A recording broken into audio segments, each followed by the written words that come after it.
Sampean lihat gak di pinggir jalan itu? Di bawah pohon. Apa mas? Gak ada apa-apa, jawab Rama sambil ngeliat yang ditunjuk oleh driver itu. Setelah itu si driver menyalakan lampu jauhnya. Apa yang dilihat driver akhirnya terlihat oleh Rama.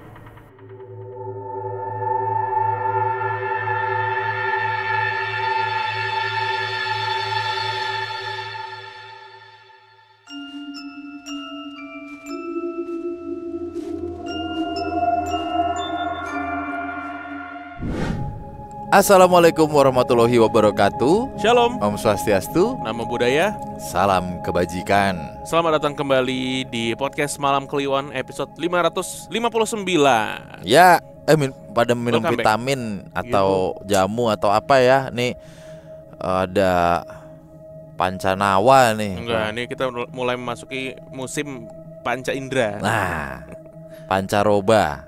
Iya. Gitu ya. Pokoknya sehat-sehat teman Kliwon. Apapun yang terjadi, pokoknya harus sehat. Kita awali PMK malam hari ini dengan sebuah lagu yang sudah lama nggak gue denger. Kemarin di rumah sakit ada emang Apa? Breakdance. bukan dong. Itu. Cleaner ya. Oh, oke. Lagi bercanda gitu, cleaning lagi service. off apa sih, off job, bukan off job, apa lagi istirahat lah gitu ya. Madu made udu Iya. racun rac ucun, madu made udu racun rac ucun gitu. Cuman ngejak doang. Terus gue yang Ya elah. lawas banget ya Iya, gitu. itu cocok buat gen alpha itu. Candaan gen alpha. Nah itu kan tadi yang bermanfaat ya. Mm-mm. Nah, ini juga tadi gua ngeliat ada satu postingan. Ini ya terharu ya. Dari siapa nih yang lo repost juga tadi? Oh, Belum sempat iya. gua repost. Dari Vanilla 98. Teman Kak Kliwon Vanilla ya. Amalia Riza gitu, yang mendengarkan PMK. Biasanya dengerin podcast Malam Kliwon sama mama, ketawa bareng mama, ngebahas kocaknya ada Nuriza sama Bimoki. Sekarang cuma bisa nikmatin sendirian, kangen mama, Al-Fatihah gitu. Iya, dan Mbak Amalia ini juga abis di repost gitu sama gue, dia nge-DM. Dia bilang mamanya itu almarhumah itu ngefans banget sama PMK dari 2022. Nah, mamanya yang ngeracunin dia buat dengerin PMK. Jadi emaknya duluan nih yang dengerin gitu. Iya. Makasih ya, gara-gara PMK aku jadi bisa sharing sama mama dan ngabisin waktu bareng dia. Oh, Gitu. apa yang di-sharingin ya? Candaan cabul, nggak tahu. Nggak tahu lah. Tapi emang jadi temen kok. Maksudnya jadi temen aktivitas sehari-hari. Dan bahkan banyak juga yang dengerin tanpa tahu kita berdua. Ngerti nggak lu? Ya betul. Nggak tahu muka lu gimana, muka gua gimana. Iya. Contohnya kemarin abis kita syuting nih hari Minggu ya. Oh Ya, ya. kan lu balik ke rumah sakit tuh. Nah, gue tuh mau balik ke rumah, mampir ke event gitulah, event bazar gitu. Nah, gue datang ke satu standnya sepi tuh, nggak ada yang beli, nggak ada yang lihat-lihat. Isinya mbak-mbak lagi kedinginan. Sepi juga tuh mbak-mbaknya. Mbak-mbaknya kelihatannya sepi juga tuh, nggak tahu lah. Dia beneran lagi kedinginan leh. Itu tempat dingin banget. Jadi dia duduk di meja gini, jaketnya ditaruh di sini, terus gini ya ini. Terus gue datang kan, misi mbak, gue mau lihat jaketnya tuh. Si mbak, iya mas, kenapa mbak kedinginan? Gue gituin. Iya dingin banget. Terus ya udah gue lanjut lihat-lihat, nanya harga segala macem, ngobrol sama brand ownernya datang gitu. Nah di situ gue tanya-tanya lah, ini brand workshopnya di mana, terus asalnya dari mana, udah berapa lama. Ya akhirnya kita ngobrol dan gue cerita kalau gue tuh kerja di media dan gue punya podcast juga gitu. Wah apa mas nama podcastnya? Podcast Malam Kliwon sama partnerku berdua. Mbaknya langsung gitu, langsung gitu. Nah gitu. Langsung mau free kick. langsung iya, Langsung mau free kick apa? langsung jadi pagar betis begini. Terus iya mbaknya langsung kayak gitu. So kepanasan. Langsung, wah podcast Malam Kliwon aku mah sering dengerin mas. Nah gimana gue kata, masa oh itu suaranya mas ya. Iya aku selalu dengerin kok. Aku nggak ngeh gitu. Iya. Banyak tuh yang kayak gitu. Lah gua ke Indonesia Timur, Emang ada? Ambon, Oh, ada ya? Sorong. Ada Pak. orang Sorong teman Kliwon ya. Lucu juga. Ada banyak. Gitulah. Ya, oke lah. Cil gerah tapi Cil ya. Dingin Enggak, kali. 23. Gua keringetan dulu. Ganti posisi kali. Tuh. Nah, gua satu lurusan sama Galaxy Bima Sakti nih. Oke, sambil Yo. Cil ngeset AC, kita buka cerita untuk malam hari ini ya, dari sebuah kota yang jadi salah satu penyumbang cerita horor paling banyak di PMK. Wus, Malang. Betul. Selamat pagi, siang, sore, Bang Bimo, Bang Danu. Perkenalkan, nama aku Yohan. Aku berasal dari kota Gresik, Jawa Timur. Oh.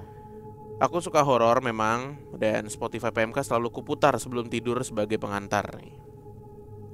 Aku bukan anak indigo atau yang punya kelebihan untuk melihat mereka yang gak kasat mata. Tapi entah kenapa aku pengen tahu dan pengen lihat mereka. Jangankan melihat, rasa ketika mereka ada aja tuh gak pernah aku rasakan.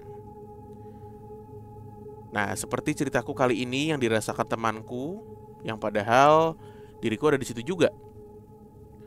Tahun 2021, di mana aku dan teman-teman tongkrongan ini lagi berlibur di kota Malang dengan menyewa sebuah villa kecil di daerah Batu selama 3 hari 2 malam. Kita berangkat bersama menggunakan 4 motor dan tiba di villa saat sore hari. Dari perjalanan menuju ke villa, rasanya tuh aman-aman aja karena banyak rumah warga. Tetapi semakin ke dalam, hanya ada lahan kosong dan banyak ditumbuhi pohon-pohon besar, hingga sampai di daerah komplek villa tersebut. Villa itu berada di dalam komplek yang semua rumah ternyata memang disewakan. Dan kebetulan villa yang kami tempati nggak jauh dari gerbang portal pintu masuk. Hanya terpaut 2 atau 3 rumah lah. Villa ini berada di lereng bukit yang kalau sore hari kita bisa ngelihat matahari tenggelam. Wah, semoga kebayang lah. Hari pertama kita hanya ada agenda ngopi di daerah Malang Kota. Setelah Isya kita cabut nih buat ngopi. Yang kita kaget, ternyata jalan menuju villa itu gelap banget. Sepanjang 1,5 kilometer hanya ada 2 lampu penerangan jalan di daerah lahan kosong dan pohon-pohon. Saat berangkat mungkin kita nggak merasa merinding ya, karena bareng-bareng dan ketawa-ketawa lah saat itu. Tapi ketika perjalanan pulang balik ke villa di jam 11 malam, baru tuh kita ngerasa takut. Kita hanya terbantu penerangan lampu motor saat itu. Dan jarak pandang pun terbatas karena ada kabut juga kan. Feelingku biasa aja ya, karena sudah terlalu sering aku lewat jalan kayak gini di kampung halaman. Tapi yang aku aneh itu rasanya terasa sangat sepi dan hening. Setibanya di villa kita langsung istirahat. Ada yang tidur, ada yang nongkrong di teras belakang sambil sebat. Di jam 1:30 malam, semua yang masih terbangun ngumpul di ruang tengah sambil nonton film horor waktu itu. Saat kita lagi asik nonton film, letuk. Ada suara lemparan batu dari arah belakang mengenai genteng rumah. Nggak cuma sekali, tapi sampai 3 kali lemparan itu terdengar. Kalian dengar nggak? Respon temanku menanyakan suara itu dan semua mendengar. Mungkin rumah belakang kali. Kan di belakang rumah ini ada komplek lain. Celetuk temanku yang lain dan akhirnya semua nggak menghiraukan suara itu. Kita lanjut nonton film sampai selesai dan tidur. Pagi harinya temanku pergi ke pasar untuk beli makanan buat sarapan. Dan dia iseng lewatin komplek belakang villa ini. Dan ternyata kosong. Nggak ada rumah sama sekali. Memang di situ ada komplek perumahan, tapi tepat di belakang villa kami sama sekali nggak ada rumah, dan hanya lahan petakan yang kosong. Saat kembali temanku menginfokan hal tersebut dan jadi pertanyaan, siapa ya yang lempar batu semalam? Nah, anak-anak yang lain cuma nebak-nebak dan dibawa dengan bercanda lah. Hari kedua agenda kita menuju pantai. Karena kita berangkat kesiangan, kita sampai di villa malam hari. Semua capek di situ dan pengen istirahat. Kecuali 4 orang temanku yang masih terjaga dan nongkrong di teras depan. Jam 1 malam, tiba-tiba temanku, sebut aja Rama, dia kelaparan dan pengen pesan makanan online. Emang ada ya yang mau ngirim makan ke sini malam-malam gitu? Kata teman-teman yang lain. Nggak tahu, coba aja lah. Udah kelaparan cuy dari pantai. Alhasil si Rama pesan makanan dan ternyata ada yang ngambil makanan itu. Setelah menunggu lama, akhirnya makanan tiba. Tapi sang driver nggak bisa masuk dan memberi makanannya langsung ke villa karena terhalang palang portal yang tertutup di gerbang depan. Yang kebetulan satpam penjaga tuh lagi keliling lah. Akhirnya temanku keluar dan jalan ke driver itu buat ngambil makanan. Masnya kok berani ngambil villa di sini? Kata si driver ke Rama. Iya, dapat murahnya di sini mas, kata Rama sambil cengengesan tuh dia ngeluarin uang. Saat si driver mau lanjut kembali pulang, sorot muka si driver ini bikin si Rama heran karena kayak lagi ketakutan. Ada apa mas? Kata si Rama. Sampean lihat gak di pinggir jalan itu? Di bawah pohon. Apa mas? Gak ada apa-apa, jawab Rama sambil ngeliat yang ditunjuk oleh driver itu. Setelah itu si driver menyalakan lampu jauhnya. Apa yang dilihat driver akhirnya terlihat oleh Rama. Ada sesosok pocong berdiri tegak di pinggir jalan yang kurang lebih hanya 20 meter dari tempat mereka berdiri. Sontak si Rama gak bisa ngomong apa-apa dan si driver sempat mematikan lampu lalu menyalakan lagi buat memastikan. Tapi pocong itu tetap berdiri di sana. Bedanya kali ini wajah dari pocong itu menoleh ke arah mereka berdua dengan muka yang gelap dan matanya yang terang. Buru-buru si Rama kembali masuk villa dan si driver putar balik mencari jalan alternatif yang lain. Rama masuk rumah dan ngelempar makanannya ke depan teman-temannya. Wah anjir, gak nafsu makan gue, kata Rama dengan wajah takutnya. Kenapa lu? Katanya lapar, kok gak jadi dimakan? Wah lu gak bakal percaya cuy.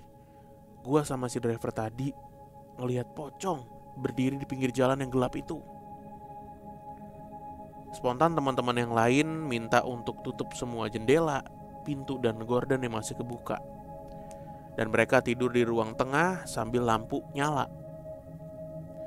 Besok paginya gak ada yang berani cerita sama anak-anak yang tidur semalam. Kita balik dan mereka bungkam hingga sampai di rumah. Nah, FYI kenapa teman-temanku langsung pada percaya dengan kejadian itu? Karena si Rama ini emang sering ngelihat dan sering diganggu. Semua yang dilihat dan dialami Rama dibenarkan oleh pemilik rumah. Dan saat di villa ketika check out, Rama menceritakan hal tersebut dan sang penjaga villa hanya tertawa dan membenarkan kalau emang di daerah sini itu sering banget ada gangguan. Satpam penjaga saya udah hampir bosan tuh digangguin sama mereka. Mulai dari ditampakin, dilemparin benda, sampai diusilin-usilin lainnya lah. Sekian bang cerita dari gua, maaf kalau gak serem ya. Doain bang supaya gua punya cerita serem gua sendiri. Waduh. Amin, gua aminin gua mah. Biar gak dari teman mulu. Oke, sukses terus abang-abangku, tetap jadi teman tidurku ya. Amin. Oh, Malang nih. Villa di daerah Batu, 1,5 kilo dan hanya ada 2 lampu tuh serem juga ya. Gelap sekali loh Jalannya. Iya anjir. Tapi memang Malang masih banyak. Maksudnya bukan Malang kota ya. Di area kanan kirinya gitu masih banyak banget rumah-rumah jadul, area-area yang kayak gini. Kalau Malang kota kan Malang Kote. Kalau Malang kota kan adem. Kalau Jalang Kote kan anget. Iya, bener pak. Malang itu vibes-nya mirip sama Bandung menurut gua. Dan ternyata gua pernah baca deh di mana ya waktu itu ya. Kalau tata kota Bandung sama Malang itu dirancang sama orang yang sama. Oh iya bener Pak. Namanya Thomas Karsten. Spesialis area dingin Tata kota. berarti. Tata kota. Iya, spesialis area dingin tapi. Kan ya dulu kan orang Belanda ibaratnya mencari daerah-daerah Iya. dingin buat istirahat kan. Puncak. Coba tata Bandung. kota Kebon Jeruk siapa? eh, Thomas Doll. Bukan. anak Bonjer kali. Tata kota Kebon Jeruk. Iya Pak. Vibes itu mirip kan? Iya, Karena mirip. dia sama-sama dingin gitu, dataran tinggi. Iya ya, betul. Itu rumahnya temannya bini gua aja yang pendengar PMK juga tuh, temennya. Wah itu chaos juga tuh Pak, gede banget. Di Malang. Bukan di Malang kotanya, di area Malang. Kabupaten. Iya kayak gitu-gitunya dah. Pinggirannya. Kan sering kita dapat cerita. Ini Hmm. bukan di Malang kotanya, nih di ininya, di mananya lah gitu. Tuh masih banyak tuh rumah-rumah kayak arsitektur Belanda gitu. Terus juga masih banyak yang kalau didengar di ceritanya tuh ada kaca besar di dalamnya, kebunnya tuh masih luas gitu-gitulah. Jendela gede. Mm-mm. Iya. Itu kan Malang kota tadi itu ya. Kalau jendela transfer tuh gimana ya? Nah, tergantung nih Amorim gimana. Gibran tuh kalau lagi tag di sini aja kali ya. Ngapain dia? Banyak yang kangen sama ketawanya. Dari sini juga bisa. Bran, coba ketawa Bran. Nah, masuk kan itu ya? Kalau di record masuk. Masuk di record kok ini. Masuk. Nah, dari situ aja Bran. Kayak Ranger putih aja jarang-jarang. Nah, kali kalau nge-review gini lo buka mic deh Bran. Ngomong apa nih saya kalau boleh tahu? Ya nggak ngerespon aja. Kayak Ranger putih aja jarang-jarang. Iya kan? Iya bro, enak banget itu. Iya kan. Iya. Gitulah. Banyak banget. Ranger putih jarang-jarang. Iya juga ya. Iya. Yang jelas kita semua dulu berebut jadi Ranger merah. Iya. Kenapa Ranger merah ya Bran ya? Karena karakter utama. Karakter utama. Main karakter sindrom sejak dini. Benar. Karena sesuatu yang berwarna merah tuh jadi yang paling ditakuti dan utama. Itu dia. Makanya segala upaya dilakukan untuk menjegal si merah. Setan Iya. merah. Itu salah satunya, Nah, Pak. Iya. bener. Segala cara dilakukan. Apalagi yang merah ya? Kunti merah. Oh, lebih kuat. Nah, makanya segala sesuatu dilakukan. Apalagi Bran yang merah Bran? Apa? Apalagi yang merah? Yang nggak bisa dijegal ada satu lagi kuat-kuatnya. Liverpool. Woi. Oh iya bener. Loh tapi kan masih setengah musim. Tapi lagi kuat-kuatnya. Lagi kuat. Biasanya kalau lagi kuat-kuatnya juga selalu ada usaha penjegalan Pak. Iya juga sih. Usaha mah ada terus, Pak. Terus. Dengan cara salah satunya mengerahkan instrumen-instrumen Supporter supporter. Tuh, dan atau sosial media. Iya. super Wes. sub. Oke. Thank you Sangel. Mas Yohan. Keren nih. Mas Yohan. Ada teman gue di kampus lu namanya Yohan. Mukanya kayak kapibara gitu lah, lucu deh. Iya. Lucu tahu. Ini teman gua Apa? di klub namanya Nahoy. Nahoy. Iya. Oh, dibalik. Jadi apa? Yohan. Itu udah bisa. Dibalik doang. Oke, yuk. Let's go. Cerita kedua. Oh ya, judulnya aja. Nih, mau pilih yang mana nih? Ada 3. Dencil yang pilih deh ya. Coba, Cil. Aku cerai gara-gara kuntilanak, keluarga Ghostbuster, sama saya sudah kenyang. Oke. Ada aja. Yuk. Assalamualaikum, halo Bang Bimo dan Bang Danu. Saya mau berbagi cerita tentang kisah yang saya alami, yaitu bercerai gara-gara Bambang, kuntilanak. Pasti penasaran nih kenapa kuntilanaknya disebut Bambang. Tolong nama saya disamarkan, jadi sebut saja saya Melati. Kejadian ini bermula di tahun 2020. Saat itu usia pernikahan saya belum genap 2 tahun. Saya dan suami, kita sebut aja di sini Yudi, yang saat itu tinggal di Semarang, dan pada saat itu kasus COVID sedang naik, harus pulang ke kampung di Ciamis.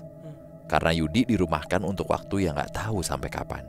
Sebab pabrik yang menjadi tempat bekerja Yudi, ordernya tuh menurun. Akhirnya kami sampailah di Ciamis. Kami pulang naik motor. Kebetulan kami masih satu kecamatan, hanya beda desa. Yudi akhirnya mengajak saya pulang ke rumah orang tua saya, sebab memang saya kurang akur dengan mertua. Penyebabnya, karena mertua sering memarahi saya, karena saya belum juga punya anak. Mertua sering bilang kalau mereka merasa malu, karena kami belum punya anak. Padahal nikah sudah 2 tahun.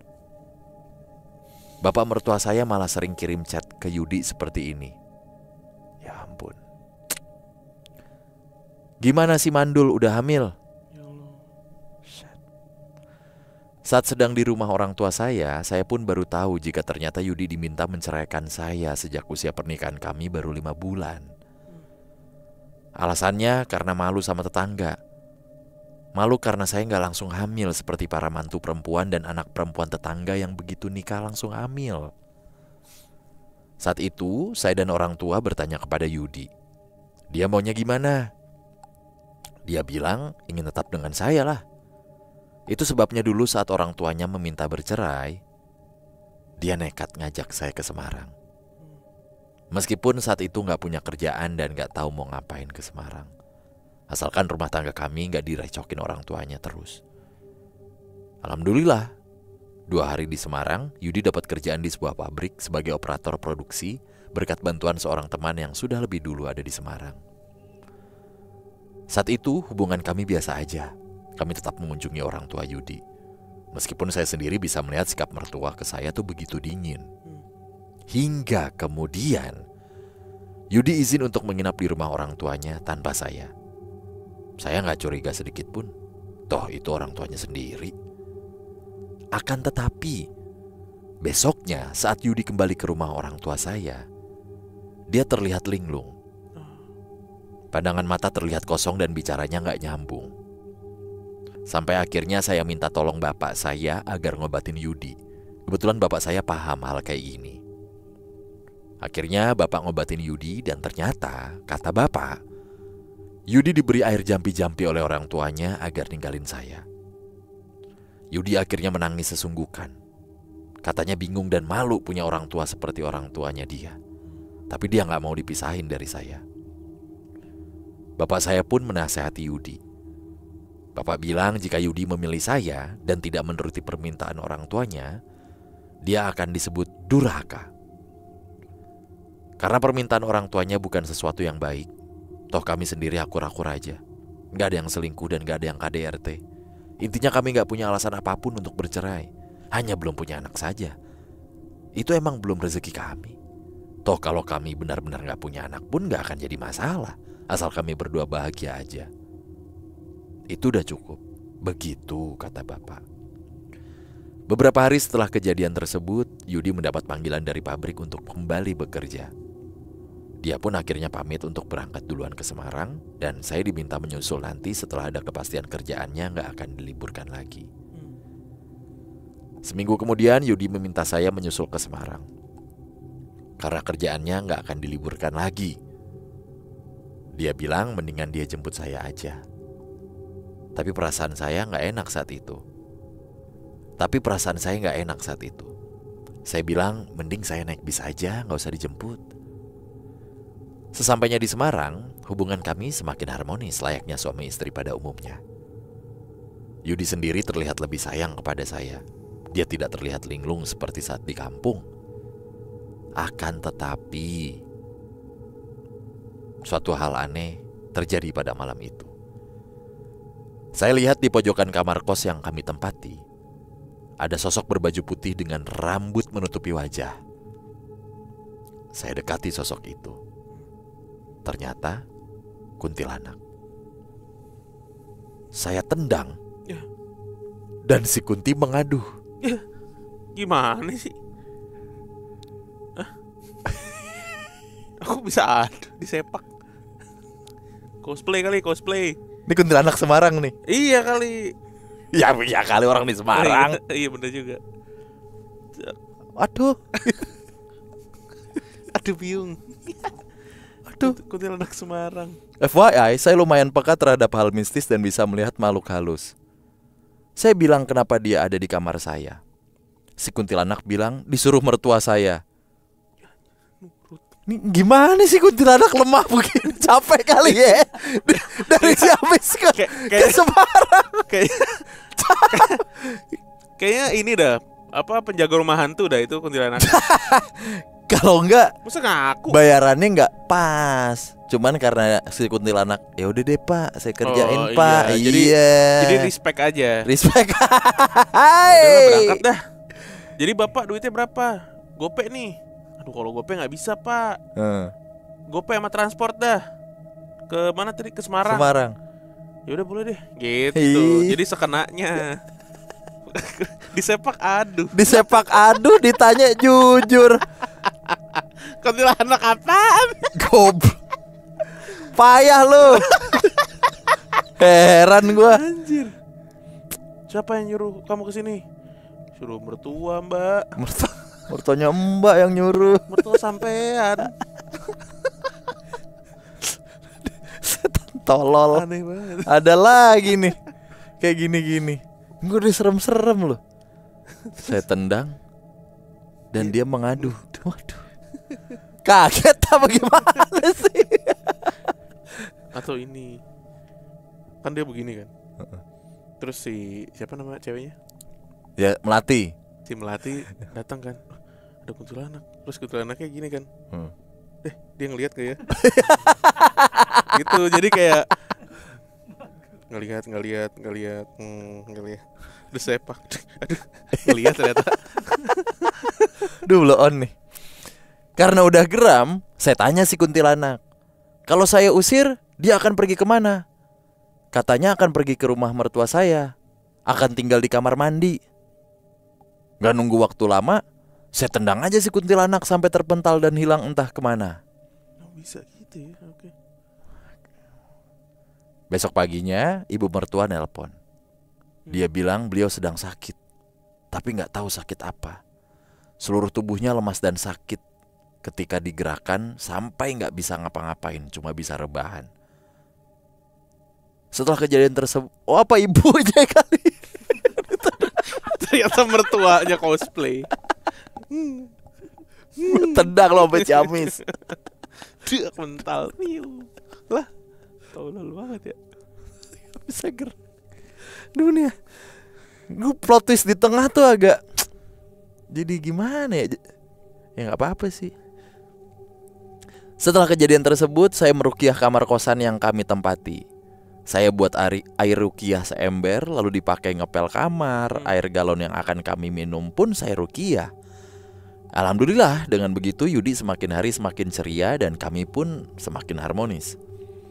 Tapi ternyata tiba-tiba muncul lagi kuntilanak di depan pintu kamar kos. Saat itu Yudi sedang kerja shift malam. Saya tanya kuntilanak itu. Dia bilang disuruh mertua saya. Dan sama seperti kuntilanak sebelumnya, jika dia saya usir, dia akan tinggal di kamar mandi yang ada di rumah mertua. Saya buru-buru masuk kamar lalu melakukan ruqyah dengan seember air ruqyah. Saya siram ke kuntilanak dan dia pun lenyap dari pandangan.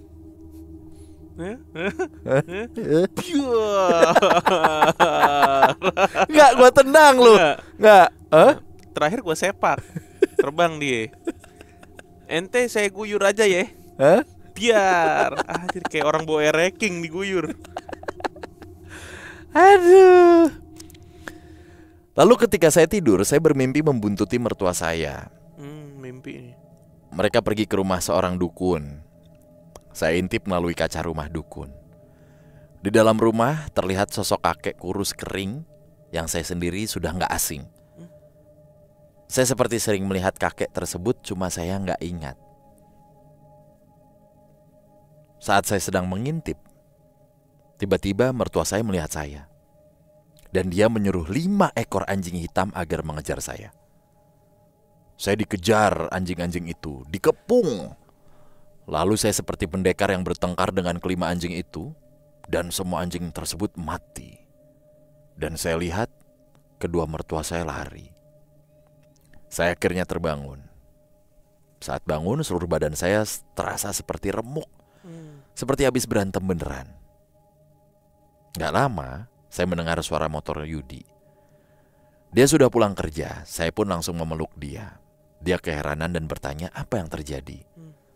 Setelah itu saya ceritakan tentang 2 kuntilanak yang tiba-tiba ada di kosan. Siang harinya kami mendapat kabar dari bapak mertua jika ibu mertua sakit.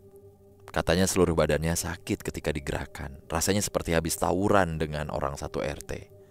Siapa yang pernah tuh anjing? Hingga akhirnya ibu mertua saya hanya bisa rebahan aja. Kemunculan kuntilanak pun terus berlanjut hingga 5 kali. Dan setiap kuntilanak muncul selalu saya siram dengan air ruqyah.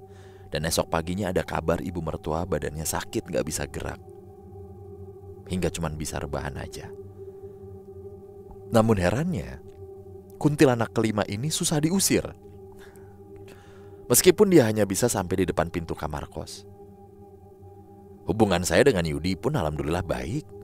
Bahkan orang menilai kami suami istri yang harmonis. Kemana-mana selalu berdua, kecuali saat kerja. Saya sendiri saat itu punya kerjaan, yaitu jadi marketer online untuk beberapa produk dan hasilnya lumayan. Jadi saya punya banyak waktu di kosan. Tetapi pekerjaan saya ini dinilai mertua saya sama aja dengan gak kerja. Dan dipakai alat untuk menjelekkan saya ke tetangga. Setelah melakukan segala upaya, akhirnya kuntilanak kelima berhasil saya usir dengan disiram air ruqyah yang entah itu ember keberapa. Hilangnya si kuntilanak, saya dan Yudi kembali harmonis. Apakah semua berakhir? Jelas tidak. Waktu itu, Ramadan 2021, sekitar jam 6 pagi, saya dan Yudi berniat akan tidur lagi.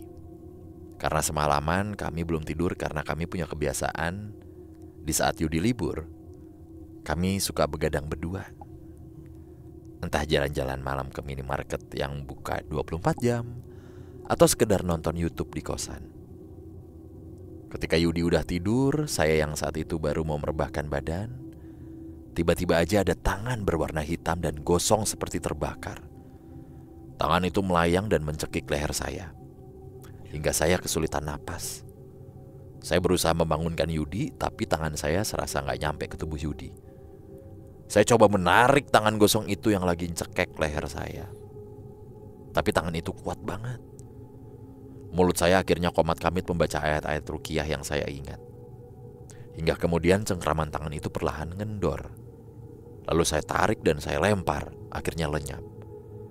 Sayangnya, tiba-tiba muncul lagi tangan gosong. Lalu mencekik saya lagi. Saya pun kembali membaca ayat-ayat ruqyah, lalu melempar tangan itu dan lenyap lagi. Sebulan setelah kejadian itu, Yudi tiba-tiba mengajak saya mudik. Alasannya karena mau bayar pajak motor. Ya, saya pun gak bisa nolak. Kami berencana pulang di hari Sabtu sore, sedangkan Yudi sendiri bekerja hingga hari Jumat malam. Pada Jumat malam itu, saya merasa suasana di kosan mencekam dan kesulitan tidur. Tiba-tiba saja saya merasa seperti ada yang memperhatikan. Rupanya benar, ada sosok kuntilanak. Bedanya kali ini si kuntilanak berwarna hitam juga, bertanduk dan ada di pojok kosan. Saya siram air ruqyah, dia pergi. Paginya ketika Yudi pulang kerja, dia memberikan handphone saya. Karena malam tadi Yudi meminjam HP saya untuk dibawa ke pabrik. Karena HP dia rusak. Saya pun mengizinkan. Tapi saya kaget ketika membuka galeri foto, ada sebuah foto. Foto tersebut foto Yudi dengan 2 teman kerjanya. Yang membuat kagetnya, sosok kuntilanak hitam bertanduk yang tadi malam muncul di kosan ternyata ada di foto itu tepat di belakang Yudi. Sore harinya kami berangkat dari kosan menuju Ciamis dengan sepeda motor. Selama perjalanan biasa aja, gak ada hal-hal aneh. Hanya pas kami memasuki Cilacap, entah kenapa Yudi berbelok ke sebuah perkampungan. Waktu itu sekitar pukul 2 dini hari. Suasana mencekam, dan ketika melihat ke arah belakang, rupanya ada sosok pocong yang ngikutin kami. Saya saat itu tidak memberitahu Yudi perihal pocong itu, biar dia nggak takut. Karena kami sama sekali nggak menemukan jalan keluar dari kampung itu. Ada sekitar 5 kali kami berkeliling dan selalu kembali di tempat yang sama, dan si pocong terus ngikutin. Hingga akhirnya kami bisa keluar dari kampung tersebut dan akhirnya si pocong menghilang. Sesampainya di Ciamis, kami masih baik-baik aja selayaknya suami istri. Tapi pada hari kedua di rumah, ketika saya tanya kapan akan pergi bayar pajak motor, dia bilang bulan depan aja, setelah resign dari pabrik. Saya heran kenapa dia mau resign. Dia tiba-tiba terlihat murung. Dia bilang kasihan orang tua dia terus-terusan dia tinggalin. Padahal orang tuanya butuh dia. Saya sudah paham apa maksud ucapannya. Hingga akhirnya saya tanya, kamu mau nurutin kemauan orang tua kamu? Kamu mau cerai? Dia bilang, iya. Setelah mendengarkan hal itu, saya suruh dia untuk mengatakan kepada bapak saya. Dan dia pun mengatakan keinginan dia. Dia dengan jelas bilang, saya mau menuruti permintaan orang tua saya untuk bercerai dengan Melati. Bapak saya dengan santai bilang, alhamdulillah kalau kamu mau menceraikan anak bapak. Bapak senang. Silakan segera urus ke pengadilan agama. Kami gak akan mempersulit. Bapak bilang gitu karena sudah kasihan dengan saya yang selama berumah tangga direcokin mertua dan selalu disalahkan karena gak juga segera punya anak. Gak jarang saya dijelek-jelekan ke tetangga, dibilang bikin malu karena gak punya anak juga. Yudi pun pamit dan gak berselang lama, sekitar 2 hari datang surat panggilan sidang dari pengadilan agama. Rupanya mertua sudah mendaftarkan perceraian kami sebelumnya. Hanya saja karena buku nikah dan kartu keluarganya masih di Semarang, perceraian kami baru bisa diproses. Kabar perceraian kami itu jelas membuat banyak orang kaget, termasuk pemilik kos tempat kami tinggal. Karena sebelum pulang kampung kami sempat nyuci dan ngejemur baju berdua. Kebetulan kamar mandi kos itu ada di luar kamar. Oh, oke. Setelah itu saya sendiri baru tahu jika mertua saya berkali-kali mencoba mendaftarkan perceraian kami. Tapi selalu terkendala dengan tidak adanya buku nikah dan kartu keluarga karena kami bawa. Saya pun ingat mertua pernah marah-marah di telepon karena katanya mereka nyari-nyari buku nikah dan kartu keluarga kami tapi gak ketemu. Ketika ditanya untuk apa, alasannya ada petugas sensus penduduk nanyain 2 dokumen itu. Apakah setelah bercerai teror kuntilanak itu berhenti? Jelas tidak. Bahkan setelah bercerai, bapak saya sampai harus memanggil peruqyah untuk meruqyah saya. Karena berkali-kali kuntilanak hitam bertanduk itu muncul dan dia bilang disuruh orang tua Yudi. Orang tua Yudi takut saya kembali merayu Yudi agar tidak bercerai. Saya sendiri berkali-kali kesurupan. Bahkan pernah handphone saya dibajak. Apa sih ini dibajar tuh apa namanya? Dibajak kali. Dibajak. Makhluk hitam bertanduk dan dia mengirim banyak pesan ancaman di grup WhatsApp. Oh, benar dibajak. Saat mengirim ancaman itu, seorang teman membalas dengan mengirim stiker bertuliskan "Semangat Bambang".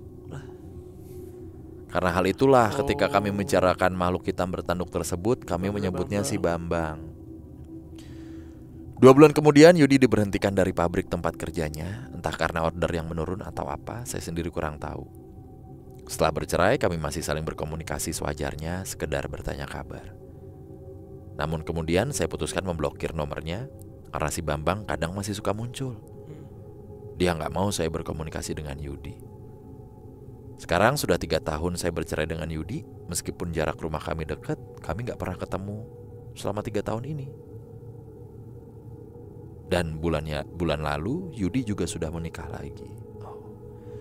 Beberapa kali bapak saya pernah bertemu dengan Yudi, dan terakhir bertemu sekitar 2 minggu lalu.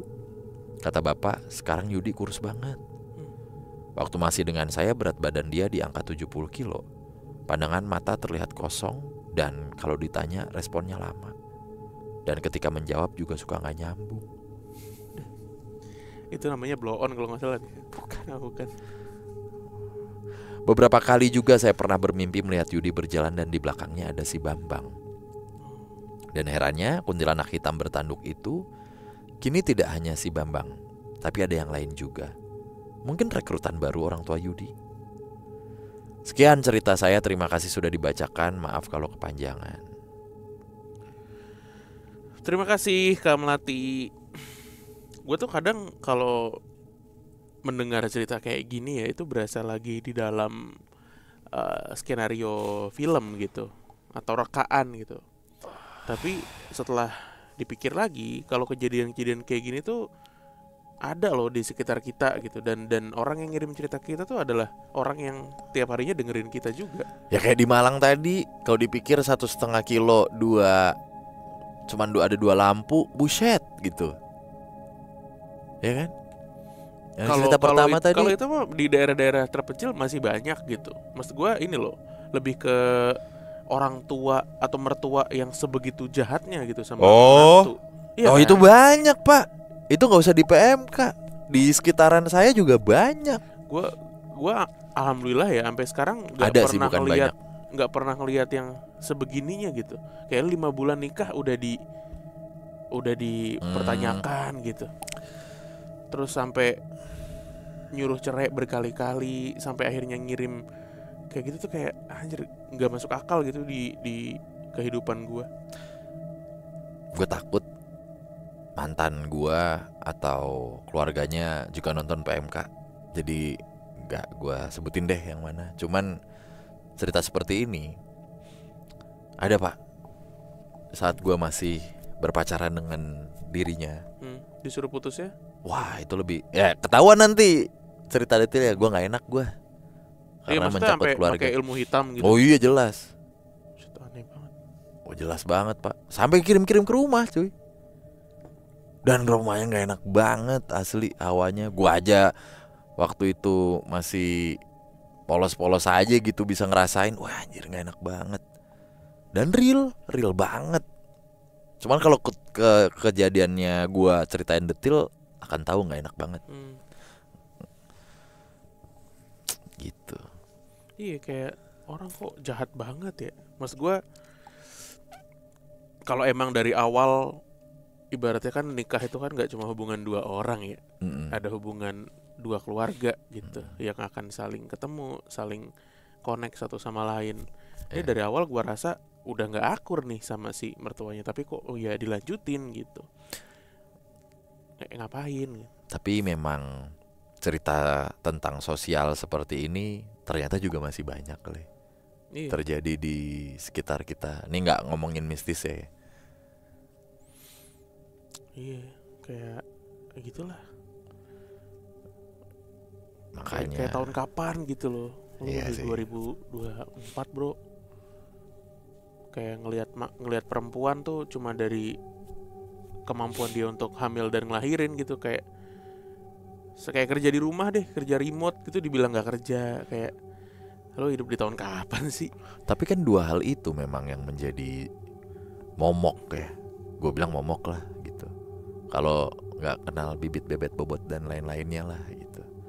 2 hal ini sebenarnya nih yang akhirnya bisa menjadi selek. Dari 5 besar masalah menantu dan mertua dah, 2 ini kan jadi inian nih, problem utama. Ya gitu dah, amit-amit dah, jauh-jauh dah dari mertua begitu. Dan masih ada pak juga. Iya, gue tuh dengerinnya kayak anjir kayak di ini ya, di kayak film. di film gitu, kayak di FTV. Wah, gak usah jauh-jauh, temennya bini gua. Apa? Ada juga yang mertokunya begitu. Ih, Amit-amit dah. asli. Semoga teman kalian dijauhkan ya. Asli. Ini gak usah ngomong mistisnya dulu dah. Iya. Ujung-ujungnya kalau gak mempan, mistis yang bicara pak. Gitu. Oke lah. Iya. Terima kasih ya buat Mas Yohan dan Mbak Melati untuk ceritanya. Mbak Melati semoga selalu sehat Siap. dan bisa ketemu jodohnya lagi gitu ya. Nah, Supaya diberikan kebahagiaan apapun Itu. yang diinginkan gitu. atau Mbak Melati coba kontak Mas Yohan. Iya ya. Iya, yang lagi berlibur di villa. Tapi itu kejadian yang nomor 1 tadi bukan villanya juga sih ya. Sebenarnya ya, setelah gue Nggak pikir-pikir tahu sih. lagi. Ya bisa aja areanya. Soalnya jinnya juga bukan yang gimana-gimana gitu. Areanya, bener. Atau Mbak Melati mau kenalan sama Gibran? Gibran juga single. Mm-mm. Pria dengan passion mengejar tanda tangan. Skip Pemain dulu, sepak fokus bola. tanda tangan dulu, makasih ya. Nah, Apalagi tadi kan Mbak Melati bilang kalau lagi weekend atau libur 24 jam kan, ke minimarket 24 jam. Mungkin Gibran nggak itu, cuman nge-YouTube bareng. Seru deh kalau nge-YouTube bareng Gibran. iya. Balapan gundu. Sama Smackdown. Conan mau nggak? Conan. Oh, sekarang Conan. Sekarang Conan. Bukan balapan ini lagi, Bran. Bukan balapan apa, Hot Wheels. Diecast udah lewat. Diecast. Udah lewat. Udah Conan sampai 246 tadi. Gue lagi lagi nonton ulang Rurouni Kenshin Kenshin. di Netflix. Kan Oh, banyak iya. tuh, ada Iya, berapa iya. film gitu. Gue ulang lagi dari awal, keren banget, Cil. Lo harus nonton. Pipinya dicoret X. Enggak dicoret Jadi dong. gara-gara nggak kerjain PR itu. Terus di sekolah gue begitu biasanya. Oke, siap. Ya, terima kasih buat teman Kliwon juga yang udah mendengarkan, yang udah menonton. Ya. Kita ketemu lagi di episode berikutnya. Dah.